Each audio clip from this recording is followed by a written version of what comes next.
இன்றைக்கு நிறைய வீடியோ சம்பவங்கள் இருக்கு.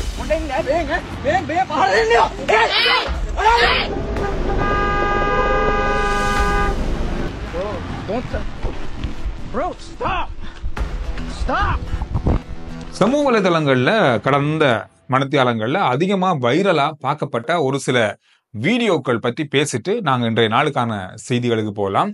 முதலாவது வீடியோ வந்து பாருங்க. பாருங்க எப்படி இந்த பஸ் வருது பாருங்க. ஓவர்டேக் பண்ணவே முடியாத இடத்துல இந்த பஸ் எப்படி வருது பாருங்க. இந்த வாகனம் வந்து ஒரு ஒரு பெண்டில் நிக்குது. அதுல வந்து கோடு பாருங்க. அந்த லொரி எப்படி போகுது பாருங்க. அதாவது டபுள் கோடால அந்த கிராஸ் பண்ணவே முடியாத இடத்தால கிராஸ் பண்றாங்க. அடுத்த இந்த பஸ்ஸை பாருங்க எப்படி வந்து நிக்கிறது. இப்படித்தான் என்னதான் விபத்துக்கள் நடந்தாலும், அப்பாவி பொதுமக்கள் உயிரிழந்தாலும், இந்த பஸ் ஓடுறவங்க 100% எந்த விதமான பாதுகாப்பும் இல்லாம தான் மக்களை ஏற்றி கொண்டு போறாங்க. எங்கேயாவது தற்செயலா நடக்கிற விபத்துக்கள் வேற. ஆனா இது தெரிஞ்சே நடக்குது. இந்த விபத்தெல்லாம் வந்து உண்மையிலே தவிர்க்கப்பட வேண்டியது. இந்த மாதிரி நிறைய இடங்கள்ல இந்த பேருந்து ஓட்டுநர்கள் மிகப்பெரிய அளவான தவறுகளை, போக்குவரத்து விதிமுறைகளை மீறுறாங்க. இது ஒரு பாரதூரமான விஷயமா நாட்டுல இருக்கு. அடுத்த வீடியோ இந்த மணித்தியாலம் முழுவதும் அல்லது கடந்த மணித்தியாலம் முழுவதுமே மிக மிக மிக மிக பெரிய அளவுல பேசப்படுகின்ற ஒரு காணொளியா இந்த காணொளி மாறி இருக்கு. பாருங்க.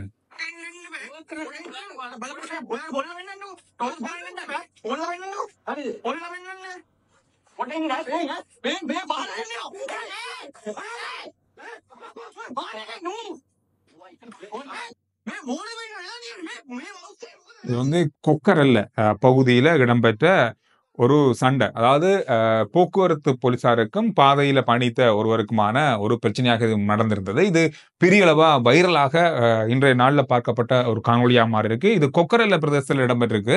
குருநாகல் மாவட்டத்தை சேர்ந்த இடம் இது.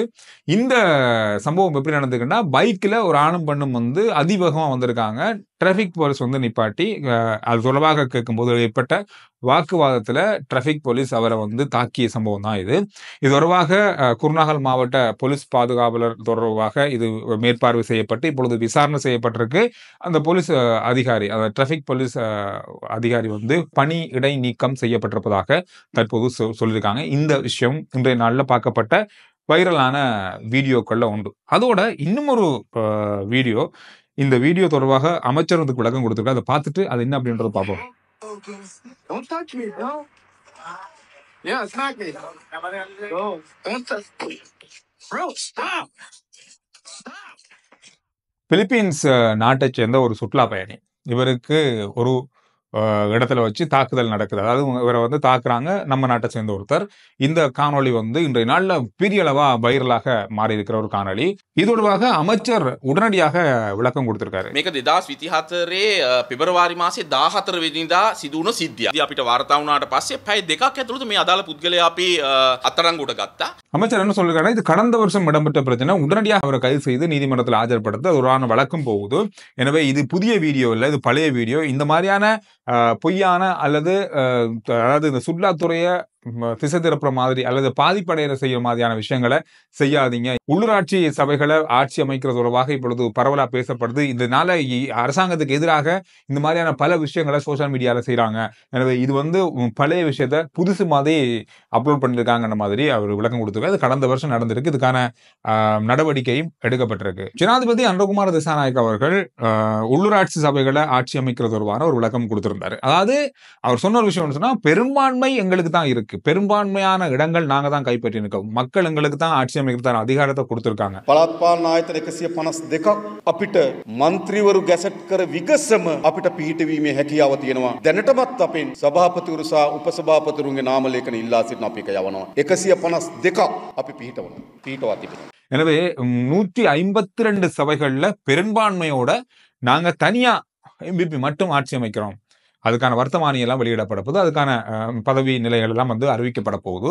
எனவே அதுல எந்த விதமாற்றவும் இல்லை. ஆனா 115 சபைகள்ல තව අපි ජයග්‍රහණය කොට තිබෙනවා.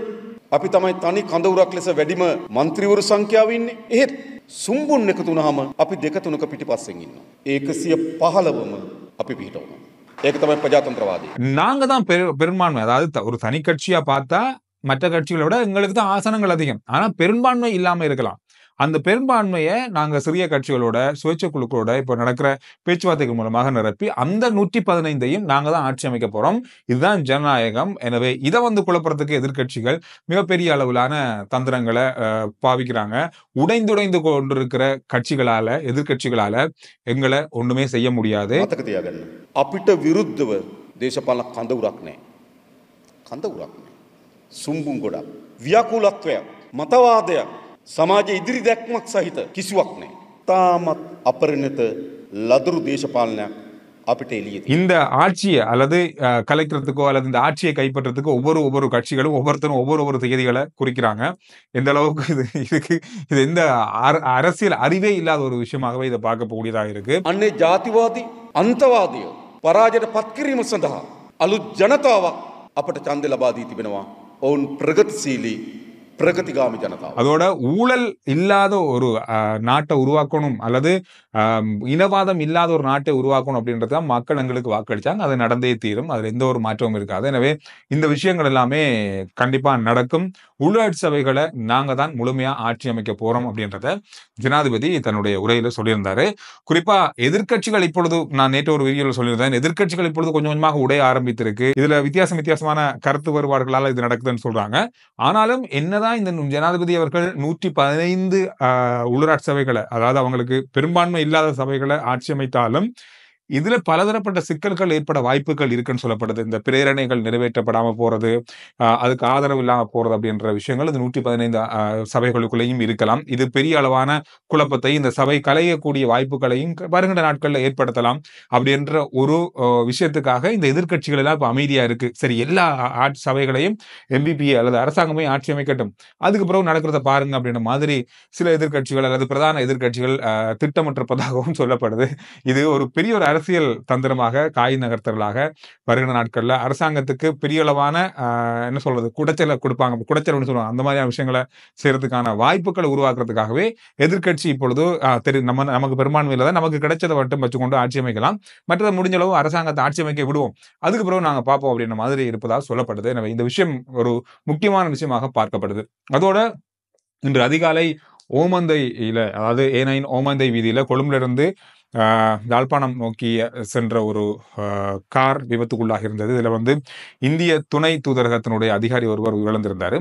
இந்த விஷயம் இன்றைய நாளில் பெருசா பார்க்கப்பட்ட ஒரு விஷயமாக மாறி இருக்கு. 4 பேர் காயமடைந்து வவுனியா வைத்தியசாலையில் அனுமதிக்கப்பட்டிருப்பதாக சொல்லப்பட்டிருக்கு. இந்த வீதி விபத்துக்கள் தொடர்பாக பல செய்திகள் இருந்தது. இந்த செய்தி இன்றைய நாளில் பரவலா பார்க்கப்பட்ட ஒரு செய்தியாக இருக்கு. கடந்த நாட்கள்ல மாசுபட்ட உரத்தை இறக்குமதி செய்கிறார் அப்படின்ற குற்றச்சாட்டின் பேர்ல பெரிய அளவான நிதி, அரச நிதி வீடாக்கப்பட்டிருக்கிறது, மோசடி செய்யப்பட்டிருக்கின்ற குற்றச்சாட்டுல முன்னாள் அமைச்சர் மஹிந்தானந்த அலுத்கமைக்கு கைது செய்யப்பட்டிருந்தார். இன்றைய நாளில் அவருக்கான விளக்கமறியல் காலம் முடிஞ்சு நீதிமன்றத்தில் ஆஜர்படுத்தப்பட்டிருந்தார். அவருக்கு பிணை இன்றைய நாளில் வழங்கப்பட்டிருக்கிறது.